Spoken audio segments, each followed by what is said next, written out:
దేశంలో రెండో అత్యున్నత పదవైన ఉపరాష్ట్రపతి ఎన్నికకు సర్వం సిద్ధమైంది. అధికారులు పోలింగ్కు అన్ని ఏర్పాట్లు పూర్తి చేశారు. ఎన్డీఏ, యూపీఏ శిబిరాలు కూడా సిద్ధమయ్యాయి. ఎవరి ఎంపీలకు వాళ్లు ఇప్పటికే ట్రైనింగ్ ఇచ్చారు. ఎన్డీఏ అభ్యర్థి వెంకయ్య గెలుపు లాంఛనమే అయినా వీలైనంత ఎక్కువ మెజారిటీ సాధించడానికి వర్కౌట్ చేశారు. ఉపరాష్ట్రపతి ఎన్నికలో లోక్సభ, రాజ్యసభ ఎంపీలు మాత్రమే ఓటు వేస్తారు. రాష్ట్రపతి ఎన్నికల్లాగా ఎమ్మెల్యేలకు ఛాన్స్ ఉండదు. లోక్సభలో 545 మంది సభ్యులు, రాజ్యసభలో 245 మంది సభ్యులు ఉన్నారు. మొత్తం 790 మంది ఓటర్లున్నారు. Magic figure 396. అయితే 4 సీట్లు ఖాళీగా ఉండడంతో మ్యాజిక్ ఫిగర్ 394కే పరిమితమైంది. ఎన్డీఏ అభ్యర్థికి 2 సభల్లో మద్దతిస్తున్న పార్టీల సభ్యులతో కలిపి 505 ఓట్లున్నాయి. ఇందులో ఒక బీజేపీ బలమే 337.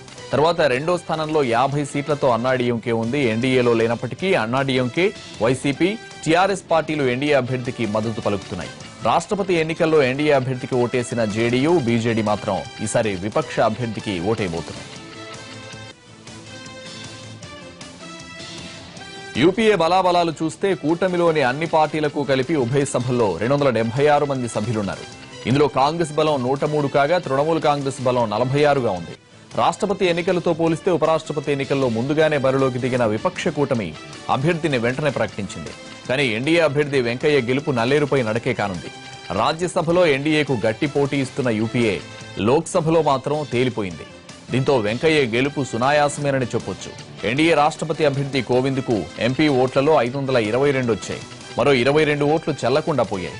ఈసారి నామినేటెడ్ సభ్యుల్ని కూడా లెక్కేసుకుంటే వెంకయ్యకు ఈజీగా 500 ఓట్లు వస్తాయని అంచనా. రాష్ట్రపతి ఎన్నికల మాదిరిగా ఓట్లు చెల్లకపోకుండా ఉండేందుకు ఈసారి తగిన జాగ్రత్తలు తీసుకుంది ఎన్డీఏ.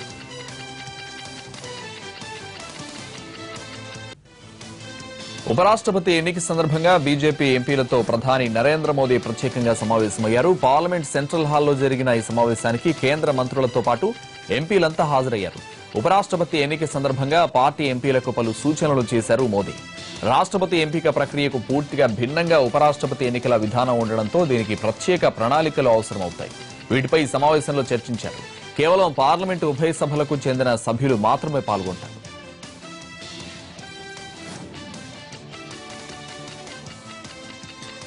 తమిళనాడులో అన్నాడీఎంకే డిప్యూటీ ప్రధాన కార్యదర్శి దినకరన్ మళ్లీ పొలిటికల్ స్క్రీన్ పైకొచ్చారు. ఈసీకి లంచం ఇవ్వజూపిన కేసులో తీహార్ జైల్లో ఉండొచ్చిన దినకరన్ కొన్ని రోజులు సైలెంట్ గానే ఉన్న బెంగళూరు జైల్లో శశికళను కలిశాక రెచ్చిపోతున్నారు. ఈ రోజు అన్నాడీఎంకే పార్టీ ఆఫీసుకు వెళతానని దినకరన్ ప్రకటించడంతో భారీగా పోలీసు బలగాలు రంగంలోకి దిగాయి. అన్నాడీఎంకే పార్టీ ఆఫీసు తనదని, తనను అక్కడికి వెళ్లకుండా ఎవరూ అడ్డుకోలేరని దినకరన్ చెబుతున్నారు. అయితే దినకరన్ రాకను అడ్డుకోవడం కోసం పళని సర్కార్ అన్ని ప్రయత్నాలు చేస్తోంది. దినకరన్ మళ్లీ పార్టీ వ్యవహారాల్లో జోక్యం చేసుకోవడం పళనికి అస్సలు ఇష్టం లేదు. దినకరన్ వస్తే స్టాలిన్ కు అవకాశం ఇచ్చినట్లేనని ఆయన భావిస్తున్నారు.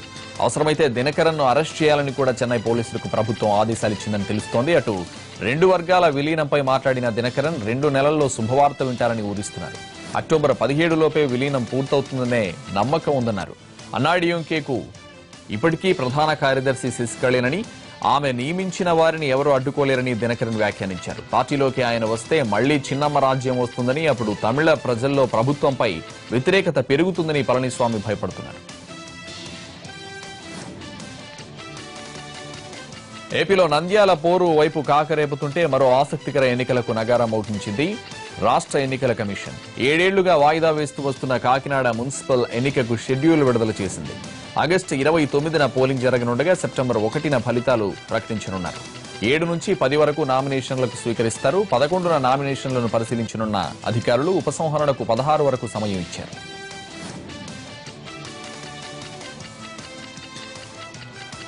చిత్తూరు జిల్లా కుప్పంలో టీడీపీ, వైసీపీ నేతల మధ్య ఘర్షణ తలెత్తింది. చంద్రబాబుపై వ్యాఖ్యలకు నిరసనగా అధికార పార్టీ కార్యకర్తలు జగన్ దిష్టిబొమ్మను దగ్ధం చేసేందుకు ప్రయత్నించారు. అదే సమయంలో అక్కడికి చేరిన విపక్ష నేతలు వారిని అడ్డుకునేందుకు యత్నించారు. దీంతో ఇరు వర్గాల మధ్య తీవ్ర ఘర్షణ చోటు చేసుకుంది. తోపులాటలో కొందరికి స్వల్ప గాయాలయ్యాయి.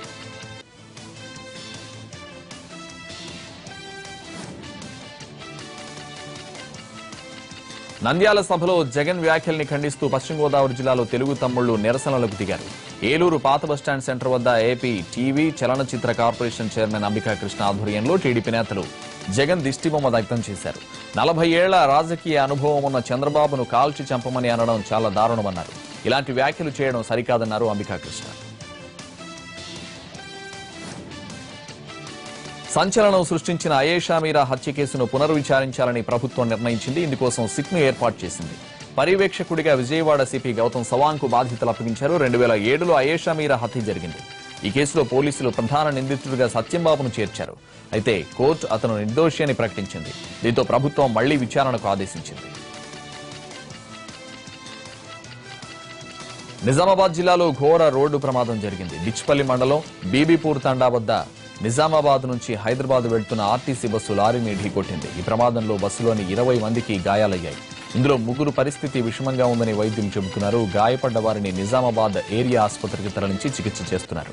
అతివేగమే ప్రమాదానికి కారణాలని ప్రయాణికులు చెబుతున్నారు.